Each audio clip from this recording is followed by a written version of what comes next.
India के history में guys अलग अलग डिविजन्स हैं, अलग अलग आप कह लो कि रूल्स रहे हैं। जैसे शुरुआती समय में वैदिक काल रहा है, फिर आपका बुद्ध काल आया, फिर मुगल काल आया, फिर आपका ब्रिटिश काल आया, और फिर स्वतंत्र यानी इंडिपेंडेंट इंडिया आया।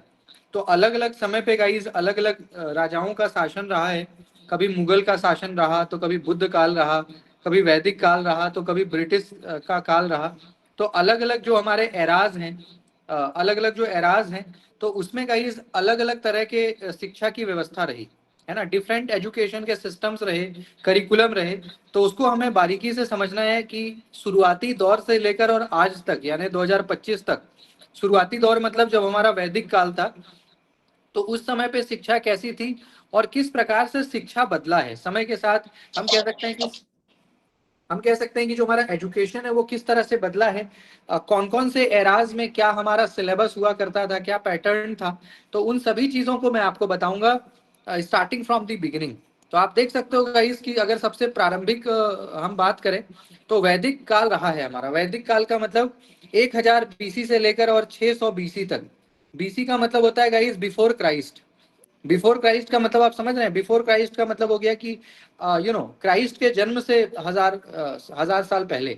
क्योंकि अभी जो चल रहा है ये एडी है, लाइक इट्स 2025 एडी। अभी आप जो चल रहा है हमारा समय, इसको हम कह सकते हैं कि भाई ये 2025 एडी है, एनी डोमिनी। एनी डोमिनी का मतलब क्या होता है? After the death of Christ. Anno domini मतलब after the death of Christ, और बीसी मतलब before the birth of Christ. तो क्राइस्ट के अकॉर्डिंग, क्योंकि गाइस ये इंग्लिश डेट्स हैं, तो इंग्लिश कैलेंडर के हिसाब से ही हमारा चलता है दुनिया, तो इसलिए गाइस ये एडी बीसी का प्रयोग होता है। तो बीसी तो और भी पहले हो गया ना। अभी जो 2025 यानी 2000 साल ये, और 1000 साल और पीछे चले जाइए, 3000 साल पहले तो वैदिक काल हुआ करता था। आप देख सकते हो गाइस जो वैदिक काल का समय है हमारा, वो 1000 बीसी से लेकर के 600 बीसी तक का है।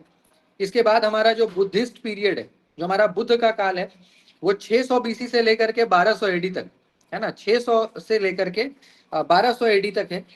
इसके बाद अगर हम बात करें, तो हमारा जैसे मेडिएवल है यानी मध्यकाल है, तो वो 1100 से लेकर के 1800 एडी तक का है। उसके बाद ब्रिटिश जब भारत आया, तो ब्रिटिश के टाइम की अगर हम बात करें, तो 1857 से लेकर के और 1947 तक है ना, ये ब्रिटिश काल रहा। और फिर उसके बाद पोस्ट इंडिपेंडेंस की अगर हम बात करें, तो स्वतंत्रता के बाद यानी 1947 से लेकर के और आज तक यानी टिल डेट। तो अलग अलग समय है, अलग अलग समय पे अलग अलग शासन काल रहा और अलग अलग व्यवस्थाएं रही। तो जब अलग अलग व्यवस्था रहती है, तो शिक्षा का जो परिदृश्य होता है, जो एजुकेशन का हमारा पर्सपेक्टिव होता है, वो भी अलग होता है। तो गाइस ये आपने देखा कि आज से 3000 साल पहले यानी जो वैदिक काल आपका था, आज से 3000 साल पहले मतलब कि ये 2025 चल रहा है, तो 2000 साल ये हो गया। और 1000 बीसी यानी उससे भी 1000 साल पहले, तो 3000 साल पहले क्या हुआ करता था? वैदिक काल। आज से 3000 साल पहले क्या हुआ करता था? वैदिक काल, 3000 साल पहले। तो उस समय क्या व्यवस्था थी? अगर आज से आप 3000 ईयर्स बैक जाइएगा, तो उस समय पे क्या शिक्षा का हमारा सिलेबस था, क्या करिकुलम था, क्या आचरण था, क्या पैटर्न था। तो वैदिक काल में हम अगर बात करें, तो भारत का सर्वप्रथम यानी वन ऑफ दी फर्स्ट आप कह सकते हो, वन ऑफ दी भी नहीं, फर्स्ट कह सकते हो कि पहला शिक्षा व्यवस्था हम इसको कंसिडर करते हैं जो वैदिक। क्योंकि उसके पहले का हमारे पास कोई रिकॉर्ड नहीं है। वैदिक काल तक का तो हमारे पास रिकॉर्ड है कि भाई वैदिक काल में ये चलता था, ये सिलेबस था, ऐसी पढ़ाई होती थी, गुरुकुल था। उससे पहले का कोई हमारे पास रिकॉर्ड नहीं है, कोई जानकारी नहीं है कि हो सकता है उससे पहले भी कोई सभ्यता हो सकता है कि वैदिक काल के पहले भी कोई सभ्यता हो, बट उसकी हमें जानकारी नहीं, कोई उसका हमारे पास रिकॉर्ड नहीं है। इसलिए हम वैदिक काल को ही पहला मानते हैं। वैदिक काल को हम पहली शिक्षा व्यवस्था मानते हैं और मान सकते हैं। और बेसिकली गाइस उस समय पे यानी जो वैदिक काल हुआ करता था, उस समय जो शिक्षा था वो बेसिकली ह्यूमैनिटी बेस्ड था। यानी मानवता, सत्य, प्रेम, त्याग, समर्पण, है ना। यानी सोसाइटी में कैसे हमें रहना है, समाज को लेकर के चलना है, एक समर्पण का भाव हो, त्याग का भाव हो, है ना। और स्टूडेंट का भी ऑल राउंड डेवलपमेंट, ठीक है। यानी जो हमारे छात्र होते थे, तो उनका भी सर्वांगीण विकास, पढ़ाई के साथ साथ आप शारीरिक विकास, मानसिक विकास, मनोवैज्ञानिक यानी साइकोलॉजिकल डेवलपमेंट, स्पिरिचुअल डेवलपमेंट, तो हर एक एंगल से, हर एक दृष्टि से आपका विकास कैसे हो, इसकी चिंता की जाती थी वैदिक काल में। इसके अलावा guys search for the truth, ये भी मेन था कि सर्च फॉर द ट्रूथ। इसके अलावा मोक्ष की प्राप्ति, क्योंकि धार्मिक शिक्षा थी ना। वैदिक काल में धार्मिक शिक्षा थी, संस्कृत एजुकेशन था।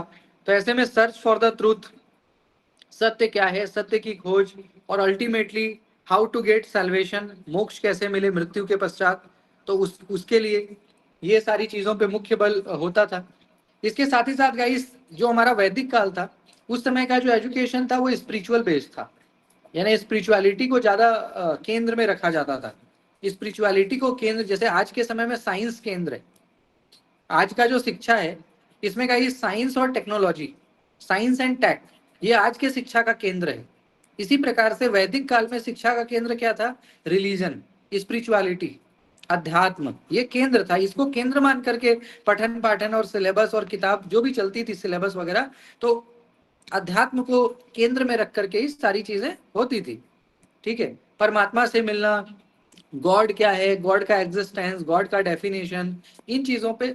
इसके अलावा गाइस ऋषि मुनि, क्योंकि उतने साल पहले तो गाइस यू नो ऋषि मुनियों का ही था, तो वही लोग पढ़ाते भी थे, स्कूल मतलब जो गुरुकुल होता था वही लोग ऑपरेट करते थे। तो ऋषि मुनियों का बड़ा महत्व था, गुरु परंपरा उस समय चलती थी, तो इसलिए उन लोगों का एक विशेष महत्व हुआ करता था। अगर गाइस हम लोग वैदिक काल के शिक्षा के कैरेक्टरिस्टिक्स की बात करें कि क्या विशेषता थी, क्या फीचर्स थी, तो आपको पता होना चाहिए गाइस कि उस समय हमारे 4 वेद जो सबसे पुराने माने जाते हैं, ना सिर्फ भारत में बल्कि पूरे विश्व में, पूरे विश्व में guys one of the oldest ये माना जाता है कि जो एक टेक्स्ट है, written text, that is Rigveda, Yajurveda, Samaveda and Atharvaveda. तो इसकी शिक्षा दी जाती थी और किसी एक में स्पेशलाइजेशन कराया जाता था। जैसे आज हम लोग सब्जेक्ट वाइज स्पेशलाइजेशन, मैं इंग्लिश का स्पेशलाइज हूँ, लिटरेचर का, आप में से कोई इकोनॉमिक्स, कोई संस्कृत, तो अलग अलग विषय होता है। वैसे ही गाइस वेदों का भी एक स्पेशलाइजेशन होता था कि कोई यजुर्वेद पढ़ रहा है, कोई सामवेद पढ़ रहा है, कोई अथर्ववेद, कोई ऋग्वेद। ये भी बहुत बड़ा है तो पूरा का नहीं, लेकिन फिर भी इसमें किसी पार्ट का स्पेशलाइजेशन तो इस प्रकार से होता था। तो वेद का पठन पाठन होता था, और इसमें बेसिकली देवताओं की आराधना, कर्म कैसे किया जाता है, या सृष्टि का निर्माण, है ना, रिलेटेड टू स्पिरिचुअलिटी, या जो हमारे वेदांत एंड उपनिषद में जो भी चीजें लिखी हुई हैं उसको पढ़ाना। ठीक है, वही हमारा सिलेबस हुआ करता था उस समय में। इसके साथ ही गाइस वैदिक काल में अगर हम बोलें तो लिपि पर आरंभ नहीं हुआ था। जैसे अभी हमारे पास लिपि है ना, देवनागरी, जो हमारा हिंदी और संस्कृत है तो देवनागरी स्क्रिप्ट में लिखा जाता है।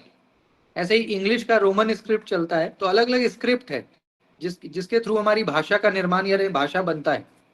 तो उस समय पे तो गाइस ऐसा कोई स्क्रिप्ट नहीं था लेखनी के लिए, तो एक पीढ़ी के लोग क्या करते थे, दूसरे पीढ़ी के लोगों को मौखिक ज्ञान देते थे, क्योंकि उस टाइम पे राइटिंग नहीं आया था।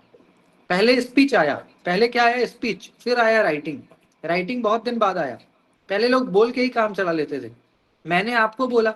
और उस टाइम पे मेमोरी पावर भी इतनी स्ट्रांग और इतनी साफ होती थी कि मैंने आपको बोला तो जीवन भर याद रहता था, फिर आप किसी को बताओगे वो चीज। तो ऐसे कई जनरेशन टू जनरेशन चीजें पास ऑन होती थी। आज तो मान लीजिएगा इसकी, आज हम जो पढ़ते हैं अगले दिन भूल जाते हैं। आज अगर मैं आपको कुछ पढ़ाऊंगा, हो सकता है कल आप 50% चीजें भूल जाओ, बट उस टाइम पे मेमोरी भी बड़ी शार्प होती थी, क्योंकि उस टाइम पे ऐसा कोई पीडीएफ नोट्स तो होता नहीं था।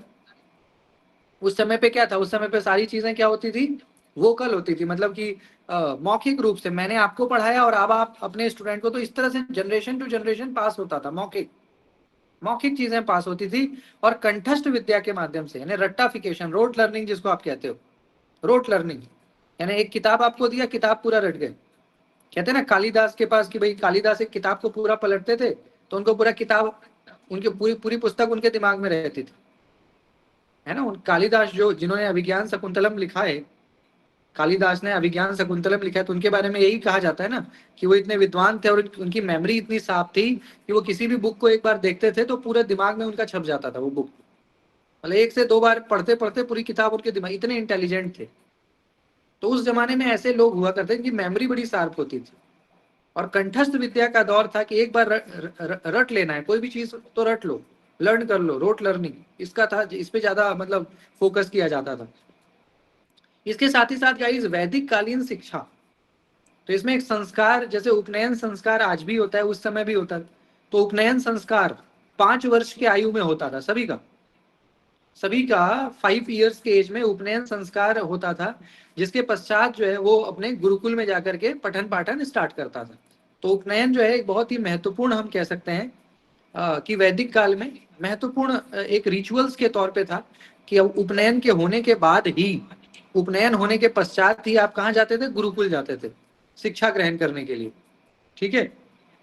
इसके अलावा गाइस हमारे वर्ण वर्ण व्यवस्था जिसको आप बोलते हो, जो वर्णास है हमारे, तो टोटल 4 थे, ब्राह्मण, क्षत्रिय, वैश्य, शूद्र। ठीक है। और वैदिक काल में आश्रम व्यवस्था और ऋण व्यवस्था भी थी।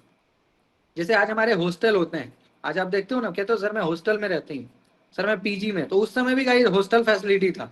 तो उस टाइम पे हॉस्टल कैसा होता था? उस टाइम पे गाइस आश्रम होता था। आज जो हमारे डुप्लेक्स और ट्रिप्लेक्स जो, तो उस समय पे आश्रम था। तो आश्रम में ही क्या था कि भैया वही हॉस्टल था, उसी में जो बच्चे थे वो दूर दराज से आते थे, आश्रम में ही रहते थे, वही उनका भोजन व्यवस्था सब चलता था। इसके साथ साथ ये ऋण की, ऋण मतलब लोन, जो कर्ज है, लोन लोन वगैरह जैसे आज मिलता है, उस समय भी लोन मिलता था।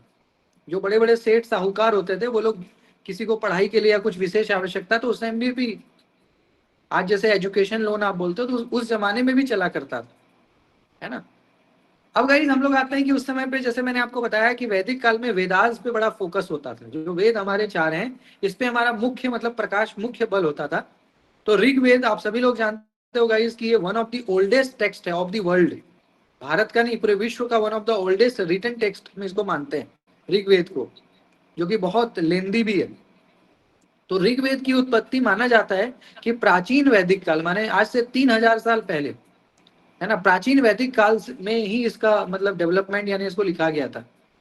ठीक है। और सबसे पहला वेद यही है। इसके बाद आपका जो यजुर, साम और अथर्व है, उसके बाद का है। तो सबसे पहले ऋग्वेद आया, जो कि basically guys Indo European language family का है।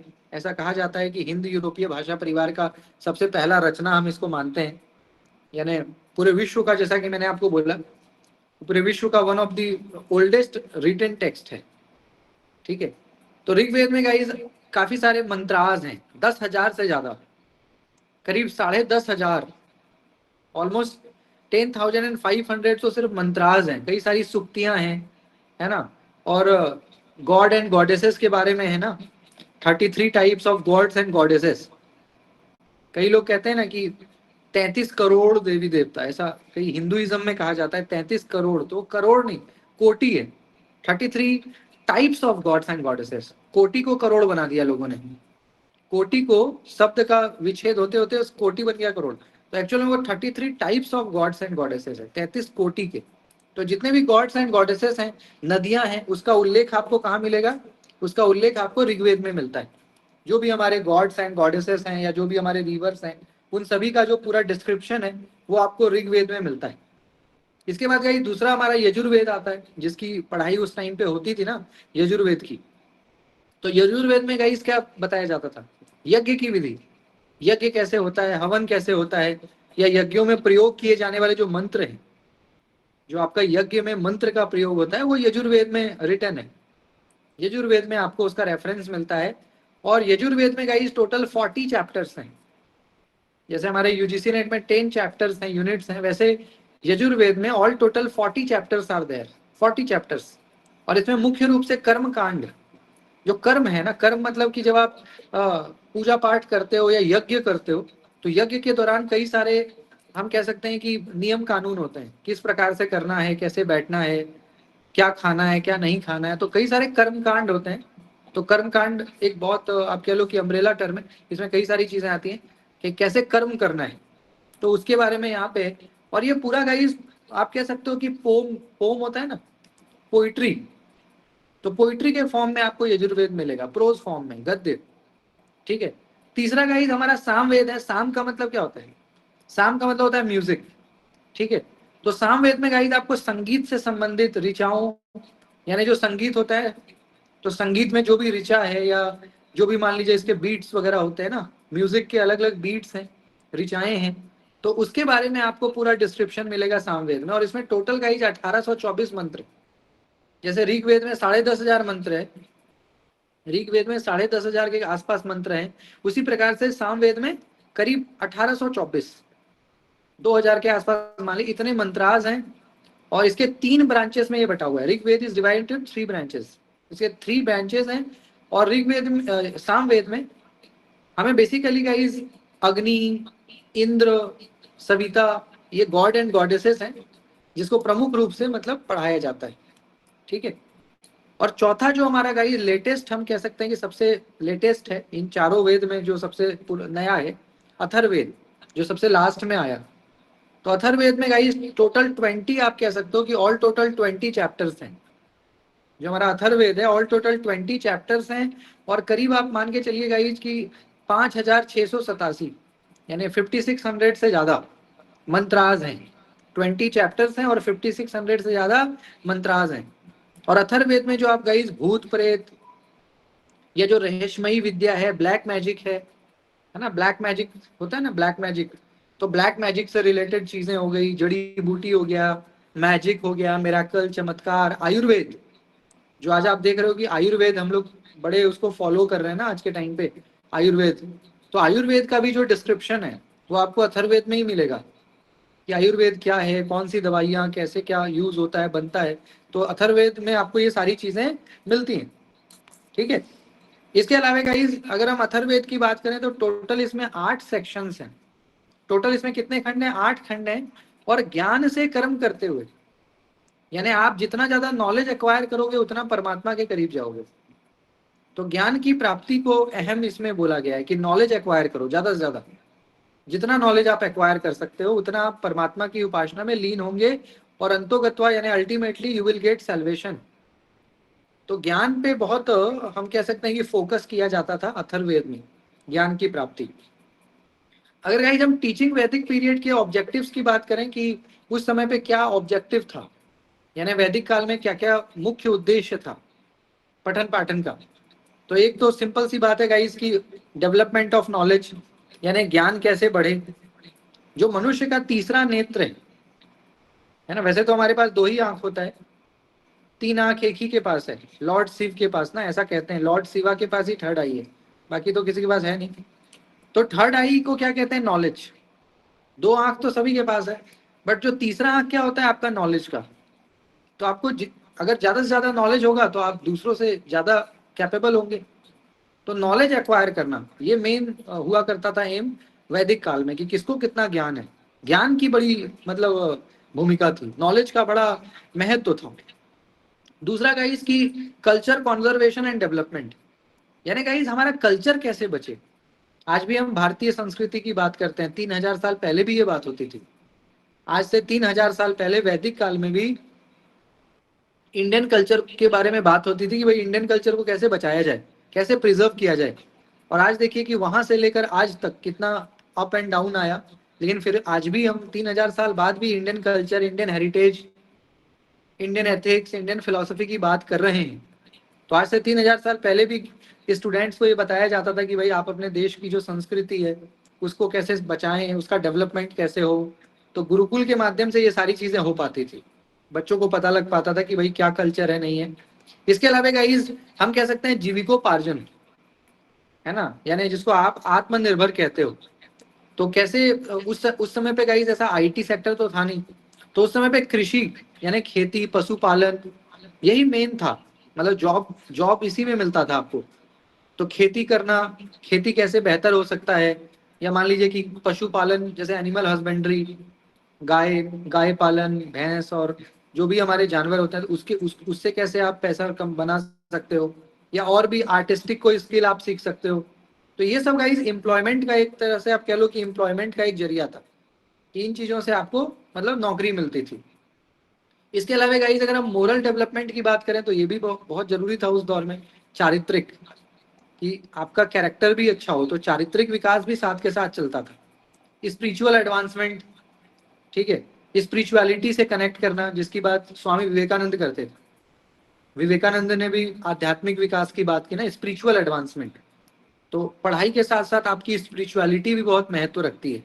उससे क्या है कि आप इंटरनली और एक्सटर्नली दोनों तरह से मजबूत होते हो, आंतरिक और बाहरी दोनों तरफ से आप क्या होते हो? मजबूत होते हो। तो ये सारा उद्देश्य था उस दौर में, जो हमारा स्कूल जो गुरुकुल चलता था, तो इन उद्देश्यों को लेकर के चलता था, इस इन उद्देश्यों की पूर्ति को लेकर के चलता था। इसके अलावा गाइस हम अगर करिकुलम की बात करें कि उस समय पे करिकुलम क्या था, मतलब कि किस तरह का पाठ्यक्रम था।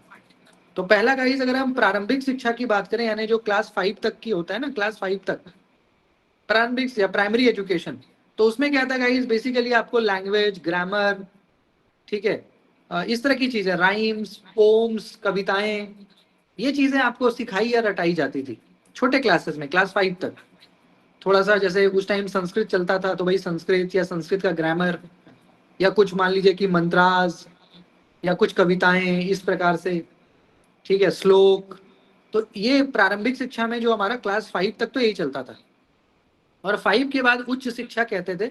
तो 5 क्लास के बाद उच्च शिक्षा में आपको बेसिकली संस्कृत लैंग्वेज, उसके ग्रामर, उसके अलावा गाइस रिलीजन, एथिक्स क्या है, फिलोसफी, धर्म नीति, धर्मशास्त्र या वेदास वगैरह, जो मैंने अभी अब बताया आपको, ऋग यजुर साम अथर्व, तो वेदास वगैरह का अध्ययन ये चलता था।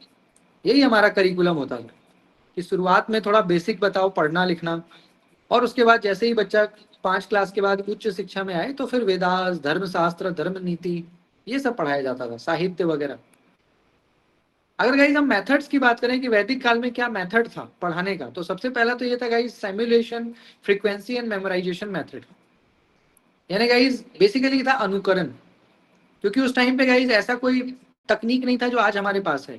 तो उस समय लोग देख के ज्यादा सीखते थे। मान लीजिए कि मैं आपको पढ़ा रहा हूँ, मैं आपको बोल रहा हूँ, आप सुन भी रहे हो और दिमाग में आपके स्टोर भी हो रहा है। मैं आपको जो बोल रहा हूँ उसको आप बार बार अभ्यास कर रहे हो, बार बार बोल रहे हो, और बोलते बोलते आपने क्या किया, चीजों को रट लिया, दिमाग में आपके फिट हो गए। जैसे बचपन में हम लोग करते थे, 2-3 बार पढ़ा, पढ़ते पढ़ते रट लिया, दिमाग में स्टोर हो गया, फिर हम एग्जाम में जाके लिख देते थे। इसके साथ साथ एक अनुकरण, मान लीजिए कि हमसे जो बेहतर है, अब उस टाइम पे गुरुकुल होता था, तो गुरुकुल में जो भी गुरु होते थे तो वो उनका अनुकरण, उनका जो आहार है, उनका जो व्यवहार है, उनका जो बिहेवियर है, उसको देखते देखते आप भी उसका मतलब अनुकरण कर लेते थे, उसको कॉपी कर लेते थे, आप भी वैसे हो जाते थे अपने गुरु की तरह। इसके अलावा गाइस एक्सप्लेनेशन उस टाइम चलता था, व्याख्या करना या दिखाना। भ्रमण का काफी था, जैसे आज हम लोग टूर वगैरह पे जाते हैं भ्रमण पे, तो उस टाइम पे भी था कि घूम के, है ना, यानी टूर वगैरह पे जाना, देशाटन पे जाना, उससे भी नॉलेज मिल जाता था। क्वेश्चन, डिबेट, ये सब एक मेथड था।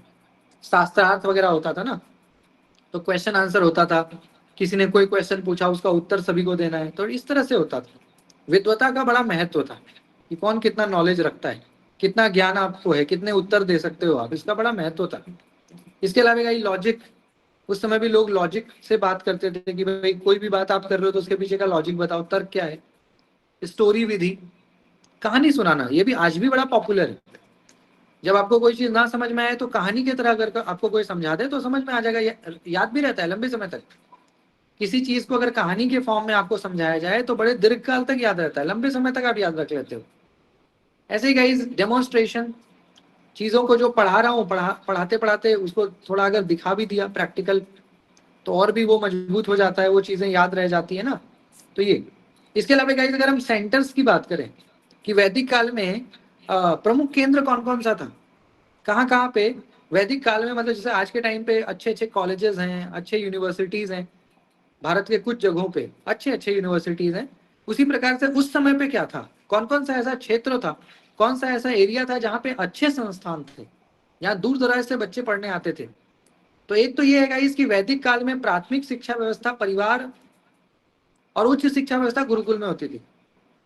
यानी वैदिक काल में जो छोटे बच्चे होते थे, माने 5-6 साल तक तो घर पे ही पढ़ लेते थे, घर पे ही माता पिता के निर्देशन में, माता पिता के सुपरविजन में वो सीखते थे। और 5 साल हो जाने के बाद जो है, उपनयन संस्कार होने के बाद वो फिर गुरुकुल जाते थे उच्च शिक्षा के लिए। उस समय मतलब क्लास 6 को हम उच्च शिक्षा मानते थे, क्योंकि उस टाइम पे ऐसा बीए एमए और पीएचडी तो था नहीं। बीए एमए पीएचडी उस टाइम पे क्लास 5 के बाद आप उच्च शिक्षा में, तो उच्च शिक्षा में चले गए।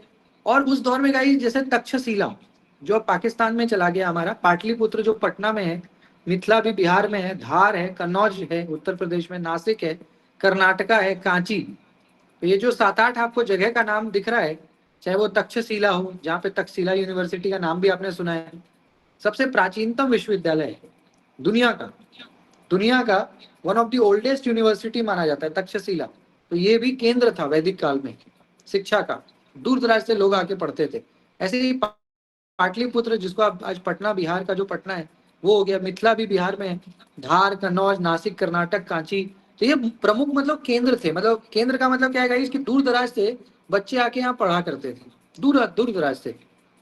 और एक और बात यह है इसकी, वैदिक काल में ऐसा समझा जाता था कि प्रकृति के गोद में, जैसे वैदिक काल में जो भी शिक्षा का केंद्र होता था ना, वो जंगल के बीच होता था। जंगल के बीच क्यों? ताकि गाइस शहर के कोलाहल से दूर रहे, कोई डिस्टरबेंस ना हो, एकाग्रता के साथ, यानी स्टूडेंट कंसंट्रेशन के साथ पढ़ सके, फोकस कर सके, उनको किसी प्रकार का मतलब कि डाइग्रेशन ना हो, कोई मतलब कि भटकाव ना हो, दिग्भ्रमित ना हो। तो ऐसे में गाइस जो ग्रामीण क्षेत्र में कोलाहल से दूर या तीर्थ स्थलों पे आप कहिए, वहां पे शिक्षा का केंद्र बनाया जाता था। ठीक है, तो ज्यादातर जो शिक्षा के केंद्र आपको मिलेंगे वो इन जगहों पे ही मिलेंगे।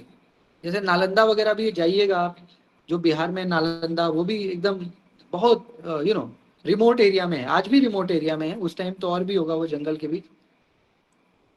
इसके साथ ही साथ गाइस अगर हम कुछ इसके गुण की बात करें, क्या गुण था उस समय, अगर वैदिक काल के शिक्षा की बात करें तो सबसे पहले तो फ्री एजुकेशन था। ऐसा कोई फीस नहीं था, ऐसा कोई चार्जेस नहीं लगते थे कि हाँ भाई इतना आपका एडमिशन फी है और इतना आपको मंथली देना है। तो ऐसा कुछ नहीं था, फ्री एजुकेशन था। दूसरी बात गाइस, एजुकेशन बड़ा ब्रॉड था। यानी एजुकेशन का मतलब उस टाइम पे तो कोई एग्जाम तो होता नहीं था ना, जैसे आज होता है 10 12 UG PG PhD, UGC NET JRF, ऐसा कोई परीक्षा तो था नहीं। तो उस समय बच्चे परीक्षा पास करने के लिए नहीं पढ़ते थे। उस टाइम पे जो स्टूडेंट्स होते थे वो विद्वान बनने के लिए पढ़ते थे, मुझे विद्वान बनना है, मतलब मुझे कितना नॉलेज, क्योंकि भाई उस टाइम परीक्षा तो होती नहीं थी ना, तो परीक्षा तो होती नहीं थी, तो परीक्षा होती नहीं थी, फिर भी क्यों पढ़ते थे? विद्वान बनने के लिए, कि भाई कितना नॉलेज हो, कितना इंटेलेक्ट हो मेरे पास, कितनी इंफॉर्मेशन हो, तो ये मुख्य उद्देश्य होता था। तीसरा गाइस की बेस्ट टीचिंग मेथड्स, यानी जो उस टाइम पे टीचिंग मेथड्स थे वो भी बड़े बेहतरीन थे, लंबे समय तक चीजें याद रह जाती थी जो उस समय पढ़ाया जाता था, और बड़ा अनुशासन होता था, अनुशासन से कोई कॉम्प्रोमाइज नहीं होता था गुरुकुल में। और वातावरण भी, क्योंकि गाइस ग्रामीण में होता था, तो बिल्कुल हम कह सकते हैं कि एक अच्छे पर्यावरण के बीच, वायुमंडल के बीच, बिना किसी प्रदूषण के एकदम अच्छे जगह पे आप रह के पढ़ते थे। हालांकि कुछ इसके अवगुण भी थे, वैदिक काल का कुछ दोष भी है, डिमेरिट्स भी है। जैसे पहला ये गाइस कि जैसे आज के टाइम पे सरकार, भारत सरकार कहती है कि भाई देश में कोई असाक्षर ना रहे, निरक्षर ना रहे। उस समय पे गाइस ऐसा कुछ नहीं था। जो लोग संपर्क में रहते थे गुरुकुल के, उनको शिक्षा मिल जाता था, जो नहीं रहते थे नहीं मिलता था। कोई ऐसा कोई सरकार का या राजा उस समय का रिस्पॉन्सिबिलिटी नहीं लेता था कि हाँ भाई हमको सबको साक्षर करना है, ऐसा कोई मैंडेटरी नहीं था। अगर आपको पढ़ना है तो पढ़िए, नहीं पढ़ना है तो भी कोई दिक्कत नहीं, ये वाली बात थी। अगर आपको पढ़ना है तो पढ़ें, ना पढ़ना है तो भी ऐसा कुछ दिक्कत नहीं, आप आराम से खेती वगैरह करिए। तो इस वजह से ये एक था कि सबको कंपलसरी एजुकेशन करके नहीं था। दूसरा गाइस की ऐसा सोर्स ऑफ इनकम कोई डिटर्मिनेंट नहीं था। जैसे आज के टाइम पे गाइस आप जॉब करते हो तो आपको पता है कि हाँ भाई इतना पैसा मुझे मिलेगा 30 दिन बाद, यानी जैसे ही 30 दिन पूरा होगा तो इतना पैसा मिलेगा, उस हिसाब से आप अपना जिंदगी जीते हो। बट उस टाइम पे गाइस ऐसा कोई इनडिटर्मिनेट सोर्स नहीं था ना, निश्चित स्रोत तो नहीं था। कभी चना और कभी चना पे भी मना, ये स्थिति थी। कभी पैसा मिला तो भैया पनीर और बिरयानी भी मिला, और जब पैसा नहीं है तो पानी पी के भी सोना पड़ गया। ठीक है, तो आय का अनिश्चित स्रोत, क्योंकि ऐसा कोई उस टाइम पे तो ऐसा कोई इंडस्ट्रियलाइजेशन तो था नहीं ना। कभी भिक्षा मिल गया तो चल गया काम, भिक्षा नहीं मिला तो ऐसे ही आप फिर दिन दिन बिताइए। तो ये था। इसके अलावा कहीं रट्टाफिकेशन, रोट लर्निंग, ठीक है, ये भी एक डिमेरिट के नाते आप ले सकते हो। डिसिप्लिन बहुत रहता था, तो कई सारे बच्चे फिर टिक नहीं पाते थे, क्योंकि अनुशासन तो सबके बस की बात नहीं है, तो कठोर अनुशासन, और अनुशासन से कोई मतलब कॉम्प्रोमाइज नहीं होता था, तो ये भी एक नेगेटिव था कि हर तरह के बच्चे सभी तो उतने कठोर अनुशासन में नहीं रह सकते।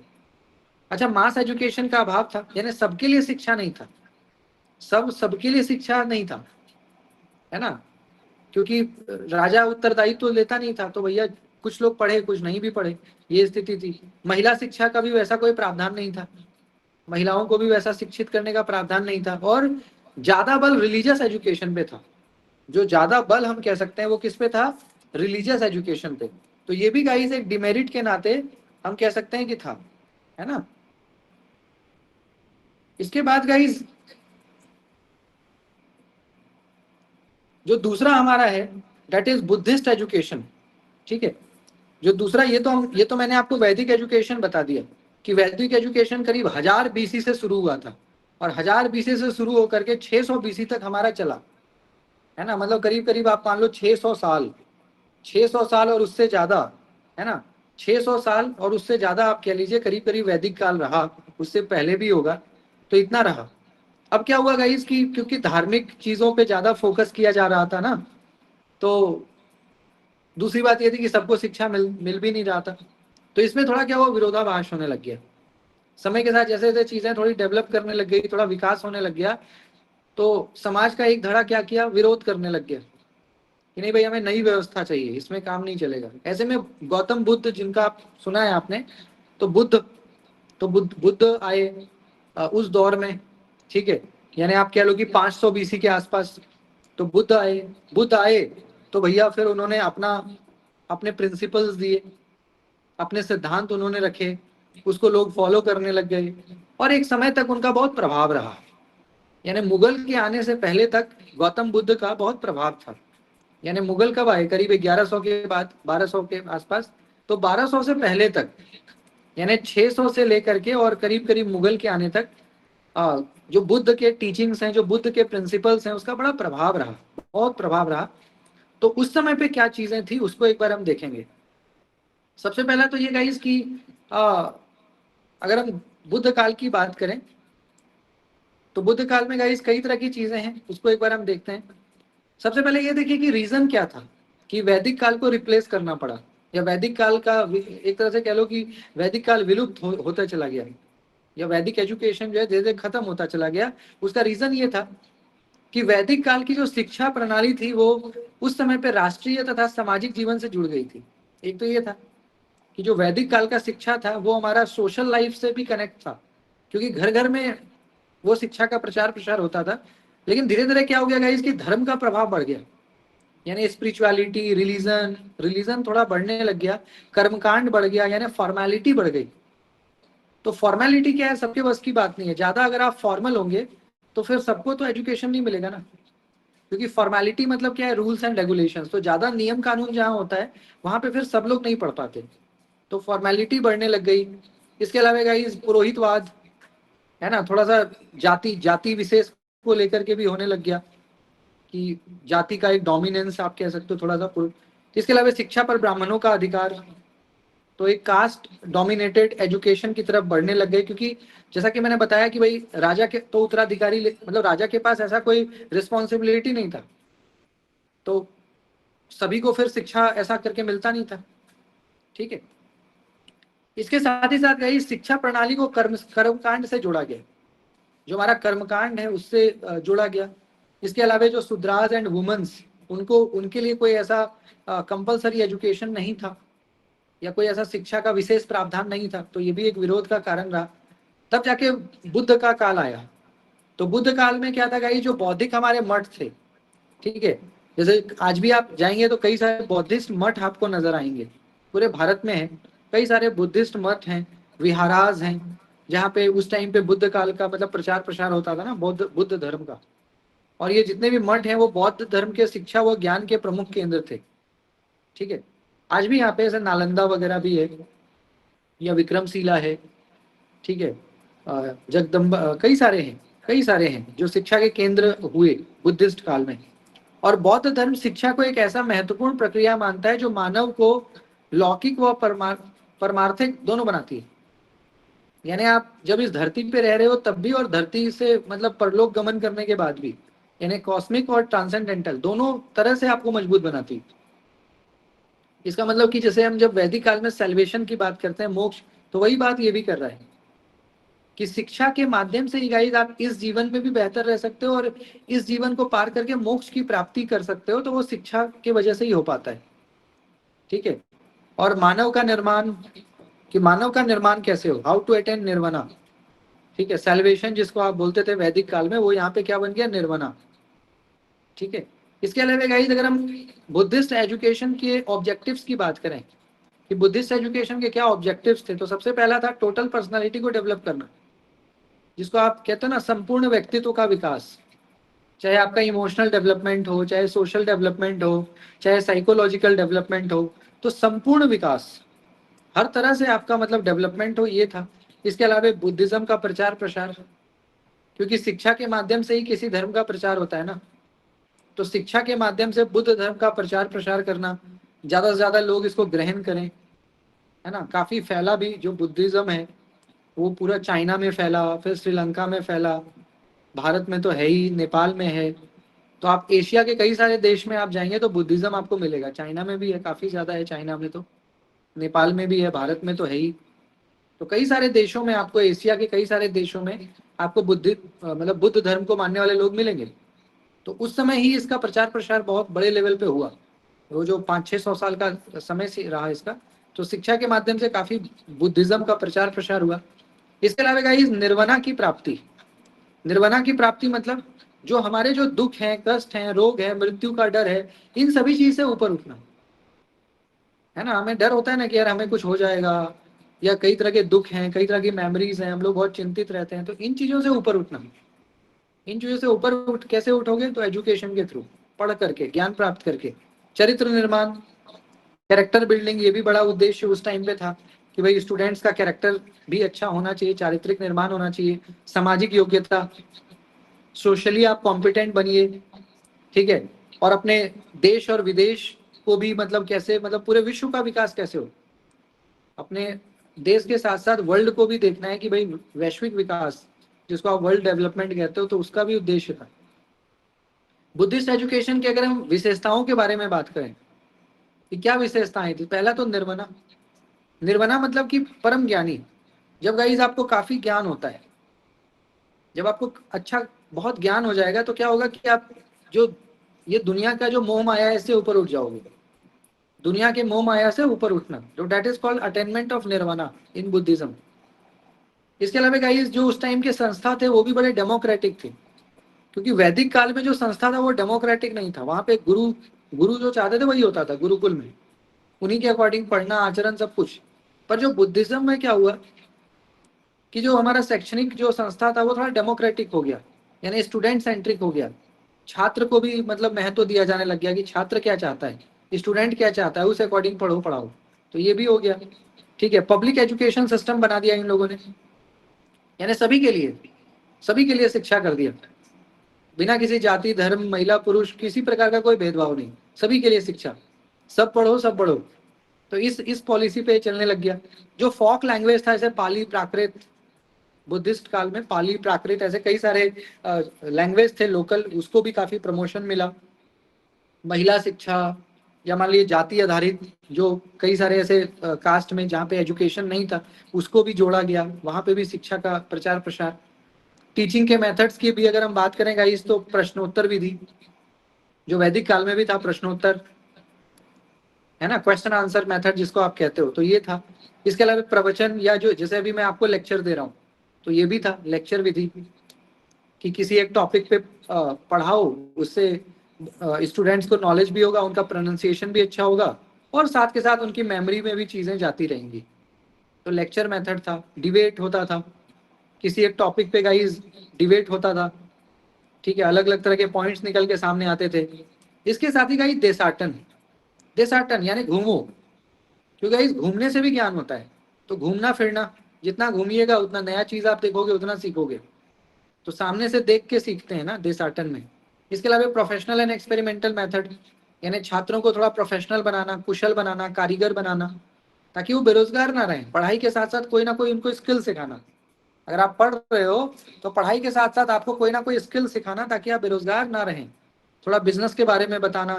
इसके अलावा निध्यासना विधि, निध्यासना विधि का मतलब क्या है गाइस, इंट्यूशन, ठीक है। जब आप रिलीजन को पढ़ते हो, जब आप स्पिरिचुअलिटी को पढ़ते हो, तो इंट्यूशन आपका काम करता है, यानी आपको फील होता है कि क्या होने वाला है। तो चीजों को आप फील करने लग जाते हो कि हाँ भाई अब कुछ गलत होने वाला है, अब कुछ अच्छा होने वाला है, क्या सही क्या गलत। तो एक अंतर ज्ञान हो जाता है ना, जिसको आप इंट्यूशन कहते हो इंग्लिश में, इंट्यूटिव पावर, कि आपको पता लग जाता है कि कुछ गलत होने वाला है, कुछ अच्छा होने वाला है, तो फील, तो इंट्यूशन हो गया, ठीक है। अगर हम कोर्सेज की बात करेंगे तो इसमें भी प्रारंभिक शिक्षा में तो वही पढ़ना लिखना, बेसिकली रीडिंग आ जाए, राइटिंग आ जाए, रीडिंग वगैरह, तो ये बेसिक चीजें, मैथमेटिक्स आ जाए, ठीक है। और हायर एजुकेशन में जो है, यहाँ पे हायर एजुकेशन में क्या पढ़ाया जाता था, यानी क्लास 5 के बाद तो रिलीजन, जैसे बुद्ध धर्म पढ़ाया जाता था, या बुद्धिस्ट फिलोसफी, है ना, या ग्रामर हो गया, या मिलिट्री एजुकेशन हो गया, एग्रीकल्चर है, आर्ट एंड आर्ट्स है, क्राफ्टमैनशिप है। तो ये चीजें आपको हायर एजुकेशन में पढ़ाई जाती थी, उच्च शिक्षा में। ठीक है, बुद्धिज्म में जो बुद्धिस्ट का अपना लिटरेचर है, उसका जो रिलीजन है, फिलोसफी है, वो चीजें आपको बताई जाती थी। और उस समय पे गाइस भाषा क्या चलता था, पाली और प्राकृत। जैसे वैदिक काल में संस्कृत था, वैसे ही बुद्ध काल में पाली या प्राकृत, ये दो भाषा डोमिनेंट थी। इसी भाषा में चीजें मतलब पढ़ाई जाती थी। ठीक है, इसी में इसका प्रचार। और अगर हम संस्थाओं की बात करें कि उस दौर में गाइस ऐसे कौन से संस्था थे जो प्रबल थे, यानी वहां पे बाहर से दूर दराज से भी बच्चे आके पढ़ते थे, तो ऐसे जगह का नाम एक तो ओदंतपुरी साउथ इंडिया में है, विक्रमशिला बिहार में है, नालंदा भी बिहार में है, नालंदा विश्वविद्यालय सुना है आपने, तक्षशिला सुना है आपने, जगदल्ला बल्लभी ये साउथ इंडिया। तो ये आप देख सकते हो गाइस, करीब 6-7 ऐसे केंद्र थे शिक्षा के, जो बुद्ध काल के बड़े डोमिनेंट सेंटर्स हुआ करते थे। दूर दराज से बच्चे, मतलब विदेश से भी, मतलब अरब अरब तक के, सिलोन श्रीलंका तक के विद्यार्थी आकर के इन जगहों पे पढ़ते थे। इतना फेमस हुआ करता था ये जो भी केंद्र आपको दिख रहा है, तक्षशिला से लेकर के और नालंदा, जगदल्ला बल्लभी, विक्रमशिला, उदंतपुर, ये सारे बड़े फेमस थे। और तक्षशिला को तो गाइस कई बार क्वेश्चन भी आता है, विश्व का सबसे पहला विश्वविद्यालय कहते हैं, पूरे विश्व का सबसे पहला विश्वविद्यालय तक्षशिला को कहा जाता है। और उस समय वो गांधार, गांधार महाभारत में भी है ना, जब आप महाभारत पढ़ते हो या महाभारत के एपिसोड देखा है, तो गांधारी किसको कहते हैं, जो धृतराष्ट्र की वाइफ है और जो दुर्योधन की माँ है। जो किंग धृतराष्ट्र की वाइफ है या दुर्योधन की जो माता है, उसका नाम क्या है, गांधारी, क्योंकि वो गांधार की ही रहती है। और जो शकुनी है, शकुनी मामा शकुनी, शकुनी कौन होता है, गांधार का राजा। तो उस समय पे ये अफगानिस्तान की तरफ हुआ करता था गांधार, जहाँ पे तक्षशिला था। तो तक्षशिला कहाँ है गाइस, उस समय पे, तो अब तो खैर अफगानिस्तान की तरफ चला गया, जो कि पहले भारत ही था पूरा। तो गांधार जनपद की राजधानी है। ठीक है, वहीं पे तक्षशिला हुआ करता था उस दौर में, जो विश्व का सबसे पहला विश्वविद्यालय, और कहा जाता है 6ठी शताब्दी, यानी 500 समथिंग 500 एडी के आसपास बना था। यानी आज से 2000 साल पहले, आज से 2000 साल पहले तक्षशिला विश्वविद्यालय बना था, जहाँ पे बच्चे चीन, सीरिया, ग्रीस, बेबीलोनिया, यानी अरब तक से बच्चे मतलब आके पढ़ते थे, बेबीलोनिया तक। और गांधार नरेश एक समय में आरंभिक 500 एडी में हुआ करते थे ना, राजा आरंभिक, राजा आम्भिक, तो आम्भिक ने ही बनवाया था इसको, किंग आम्भिक थे 500 के आसपास, तो उन्होंने ही ये तक्षशिला बनवाया था। और उस टाइम पे बड़ी अच्छी व्यवस्था थी, करीब 64 विषयों का पढ़ाई होता था, मतलब 64 सब्जेक्ट्स की पढ़ाई तक्षशिला में थी। 64 सब्जेक्ट्स, यू कैन इमेजिन, उस दौर में हुआ करता था। फिर नालंदा बना, नालंदा को भी गुप्ता काल, जो हमारा गुप्ता काल है ना, जब आप इंडियन हिस्ट्री पढ़ते हो, तो एंशियंट हिस्ट्री में आपको गुप्ता, स्कंद गुप्त, समुद्रगुप्त, जो हिस्ट्री के विद्यार्थी हैं वो जानते हैं। तो गुप्ता काल में गाइस नालंदा विश्वविद्यालय बना है। ठीक है, और इसमें भी गाइस आपका बुद्ध धर्म का पढ़ाई था, हिनायना, महायाना, अलग अलग तरह के जो सिलेबस थे, राजनीति, शिक्षा वगैरह, तो ये सारी चीजें यहाँ पे मतलब आपको पढ़ाई जाती थी। ठीक है, तो ये कई सारे केंद्र हैं, मतलब उस टाइम पे कई सारे केंद्र हुआ करते थे, जिसमें हमारा मतलब पठन पाठन का कार्य चलता था। और अलग अलग केंद्र, जैसा कि मैंने आपको बताया, तो अलग अलग केंद्र थे और अलग अलग केंद्रों पे शिक्षा की व्यवस्था थी। चाहे वो वैदिक काल में भी जैसे कई सारे शिक्षा के केंद्र रहे, ऐसे ही बुद्ध काल में भी शिक्षा के कई सारे केंद्र हैं, सेंटर हैं लर्निंग के। ठीक है, जैसे मुगल काल अभी पढ़ेंगे इसके बाद, तो मुगल काल में भी शिक्षा का केंद्र रहा, फिर ब्रिटिश काल आया, फिर इंडिपेंडेंट इंडिया। तो ये टोटल करीब 5 डिविजन्स हैं। वैदिक काल आज हमने पढ़ा, बुद्ध काल को भी थोड़ा बहुत देखा, फिर कल मुगल काल बताऊंगा, फिर ब्रिटिश इंडिया, और फिर इंडिपेंडेंट। तो 5 पार्ट्स में डिवाइडेड है पूरा इंडिया का एजुकेशन। जो भारतीय शिक्षा व्यवस्था है, it is divided into 5 parts. तो उन पांचों पार्ट्स को हम लोग एक एक करके पढ़ेंगे कि भाई कौन सा काल कब था, उस टाइम पे क्या सिलेबस, क्या करिकुलम, क्या पैटर्न, और कौन सा सेंटर ऑफ एजुकेशन था, यानी शिक्षा का केंद्र कहाँ था, कहाँ पे बच्चे पढ़ते थे, कैसे धर्म का प्रचार प्रसार का क्या था, है ना, क्यों उसका मतलब कि पतन हुआ, डाउनफॉल हुआ। तो इन सभी चीज़ों के बारे में विस्तार से हम लोग पढ़ेंगे। आज हमारा पहला क्लास था इस टॉपिक का, तो मैंने बेसिक आपको एक इंट्रो दिया, जो भूमिका थी वो बताई। कल जब हम मिलेंगे तो आगे की बात करेंगे, कुछ नया पढ़ेंगे, कुछ नया जानेंगे, है ना। आज के लिए इतना ही। बाकी आप लोगों में से किन्हीं को कोई क्वेश्चन है, कोई डाउट है, कोई क्वेरी है, तो प्लीज आप पूछ सकते हैं। मेरी तरफ से इतना।